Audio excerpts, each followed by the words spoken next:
আসসালামু আলাইকুম জি দোস্ত বন্ধুরা, এই যে আজকে কোনটা চলে এসেছি দেখো। এই যে এলা হলো আমাকে ধানের জমি, ধান গালা ফুটতে শুরু করেছে জি। আর কদিন পরই ধান গালা পেকে যাবে। ধান পেকে গেলে কি করব জানো? এখান থেকে 2 থেকে 3 মন ধান আর আলো ধান করব।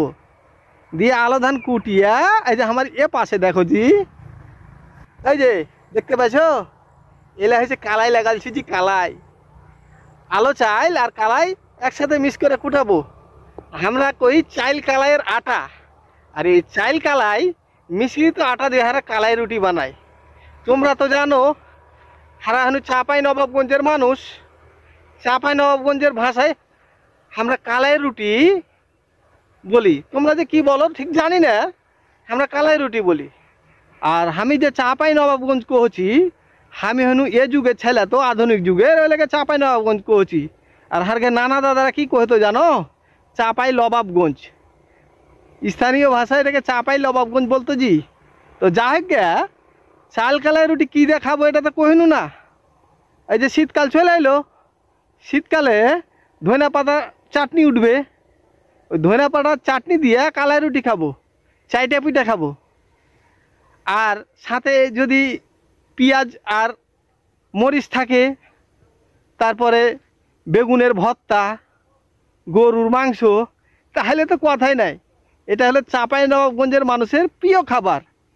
আর এই যে ধান দেখতে পাচ্ছ, খালি যে ধান থেকে যে আলো আলো আলো ধানের আটা থেকে যে চাইল কালায় রুটি হবে তা কিন্তু লয়। আমরা এলা দিয়ে ফের ভাপা পিঠা বানাই জি। আমরা চাপাই নবাবগঞ্জের মানুষ এটাকে ভাপা পিঠা বলি না, ধুপি বলি। কেউ কেউ আবার ভাকা বলে। তোমরা হয়তো ধুপি বলো, বা আর অন্যান্য জায়গাতে অন্য নাম হয়তো ডাকে। এছাড়াও আর কি কি করা যায় জানো? এই লইয়া ধান উঠলে আর একটা উৎসব হয়, সেটাকে নবান্ন উৎসব বলি। অনেক জায়গাতে এটাকে আবার কি বলে জানো? নবান্ন উৎসব। কিন্তু আমরা চাপাই নবাবগঞ্জের চাপাই নবাবগঞ্জের মানুষ, আমরা লবান্ন উৎসব বলি আঞ্চলিক ভাষায়। এই লবান্ন উৎসবে নতুন ধানের ক্ষীর, সাথে থাকবে পিঠা, যেটা হচ্ছে তিল দিয়ে তৈরি হয়, ওই পিঠাটা থাকবে, ভাপা পিঠা থাকবে, আরও বিভিন্ন রকমের খাবার। আর হাঁসের মাংস, তো হারা তো স্থানীয় ভাষায় ওটাকে হাঁসের মাংস কহি না, ওটাকে বতকের মাংস কহি। তোমরা হয়তো হাঁসের মাংস কহো। দিয়ে মনে করলে যে খ্যাড়ের পালা দি, তো তোমরা হয়তো খ্যাড় বলো, কেউ কেউ আউড় বলো। আমরা আবার বলি এটাকে কাঁড়ির পালা।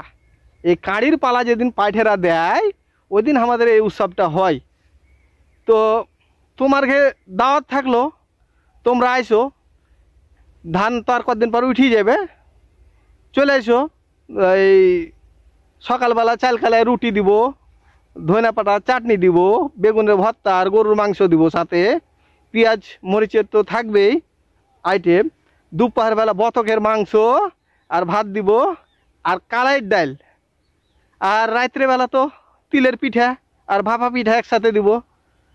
তো নানি নানারা, বিহাই বিহানেরা, চাচা চাচিরা, আজকের মতো ভিডিও খানটা এখানেই শেষ করছি জি।